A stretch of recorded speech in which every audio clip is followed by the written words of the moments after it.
What's up, everybody? Chopper Doobie here, bringing you another YouTube video. Today we're going to be playing a new game called Valheim.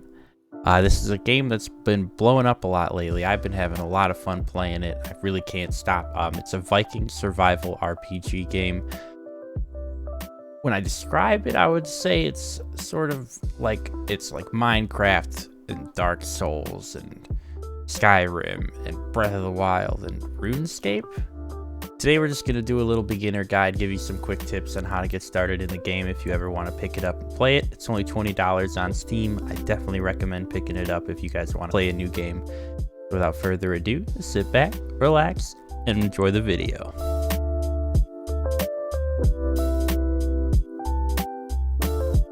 Okay guys, so here we are at the beginning of the game. This is where you select your character. It will have you create one if you're first starting it out. I just didn't put one in because it's pretty self-explanatory for character creation.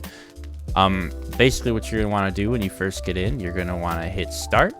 It's going to bring you to a world selection. I'll start a new one for us for the guide here. You just hit new, and then we'll call it Doobie Guide.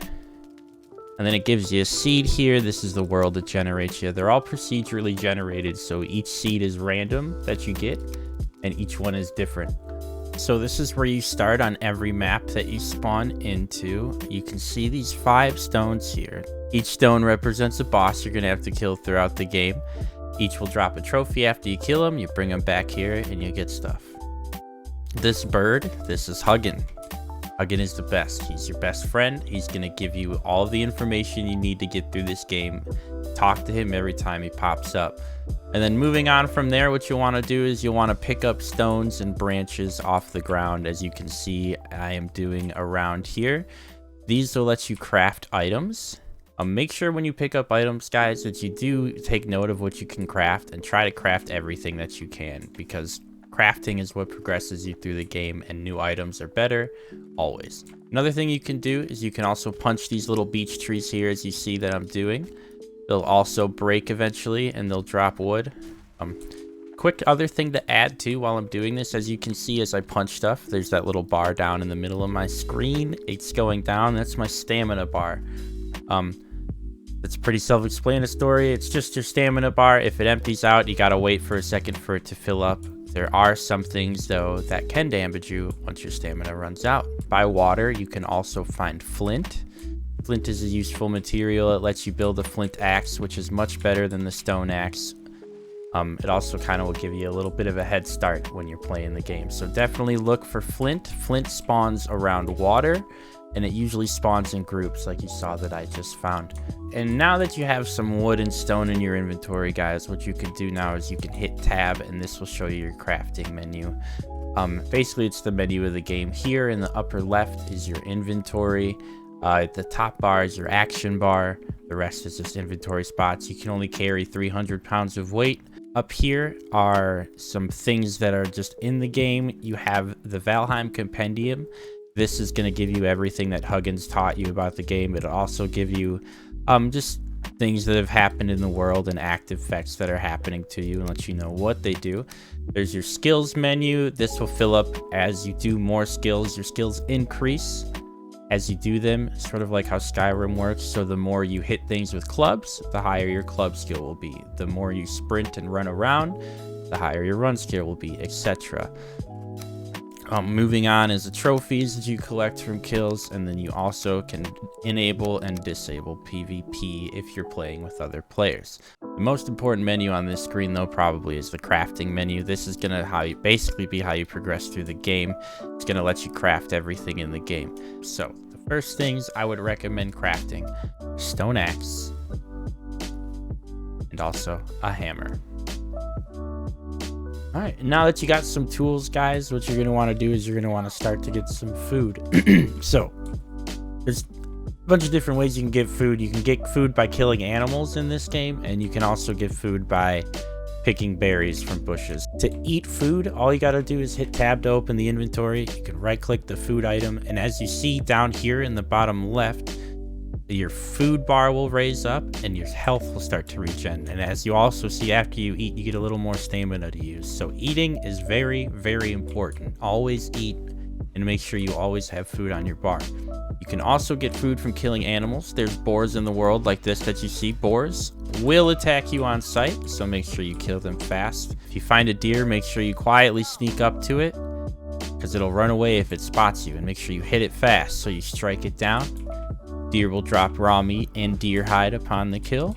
So now that we've gathered some materials, we built our first tools, and we've now found a nice little spot that we want to build our base. I recommend building your base in a flat landed area, preferably by water. I'm not really going to look around for a nice super place to build a base right now. Preferably in the meadows, close to the Black Forest biome and near water. And so you just want to start building your base. The first thing you're going to want to do is you're going to pull out your hammer. Just select it on your hotbar, and then you're going to right click to select the build menu. Go to the crafting tab and select the workbench. You need a workbench to build and repair your items, so always make a workbench first. When you place the workbench down and it's not roofed, you'll see that you aren't able to actually use it. When you're building your base, you'll probably run into the same issue I did, where you'll need to get more wood, and that's okay because you can cut down trees with your axe. So just take out your stone axe and begin cutting a tree. Now, be careful, be extremely careful, guys, because when you're cutting the tree down, as you'll see, it will fall over. These trees will fall on you, and they will kill you. Sometimes, as you see, you'll get some trees to fall over, and they'll knock other trees down, and that's really great, because then you just get a lot of wood to cut down. But again, make sure you're not in the way of the tree. You will need a lot of wood, so please take time cutting down wood. It is definitely worth it. Okay, now that you've gathered some wood from cutting down a tree, you can come back to your base, right-click to open the crafting menu. You want to go to the building tab because we got to put a roof over our workbench. So what I like to do is just build a simple 2x1 structure around the workbench here. You can just do it with wood.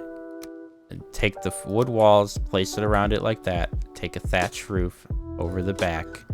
Now sometimes it'll work like this, and you can repair your items, but other times it does get a little wonky. So what I recommend doing to fix it when that happens is just take the 45-degree wood walls and just put them over the edge there, and bam. A couple things to note about the workbench: it does not cost any resources to repair your items.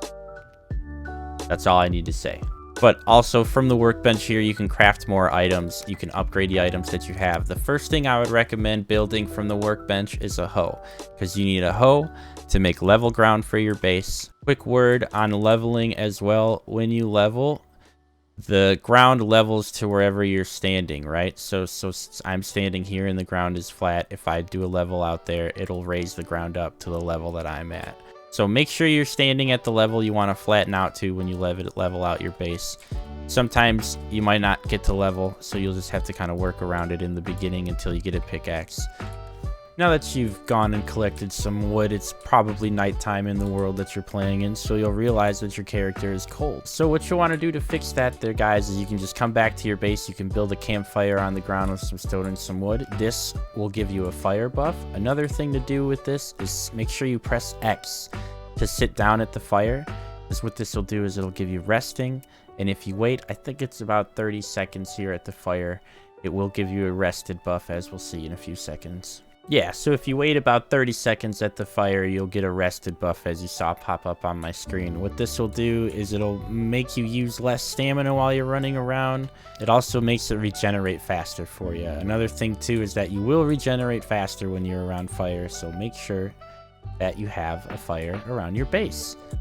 Also, guys, another thing you can do with your hammer is you can make a cooking station on top of your campfire. What you do is you can go to the crafting menu with your hammer, go to crafting, and then click the cooking station. Make sure you place it over the fire like this. That way, with any cooked meat you have, you can cook it. And there is a little bit of a timer. And as you just heard there, guys, that sound, that sizzle sound it makes means that your food is done, so you can take it off the fire and eat it. Cooked meat gives you a lot of health, so make sure you always eat some cooked meat and some berries when you're first starting out. Another thing to recommend too with making a base is make sure you build a perimeter around your base wherever you start it. You can just do this by making these stake walls. And I think with that, we'll call the guide there, guys. I would just want to say thank you so much for everyone that tuned in today. If you did enjoy the guide, please make sure you leave a like and subscribe to the YouTube channel for more. And please leave a comment. Let me know if there's other guides you want me to make in the future. My name's Chopper Doobie. Thank you for tuning in. Remember to have fun out there, guys, and I'll see you next time. And just another quick tip about building too, guys. Make sure that whenever you build anything, you do put support below it. There are these wood poles in the game that you can use just to quickly put down on the ground to give yourself solid foundation on your buildings.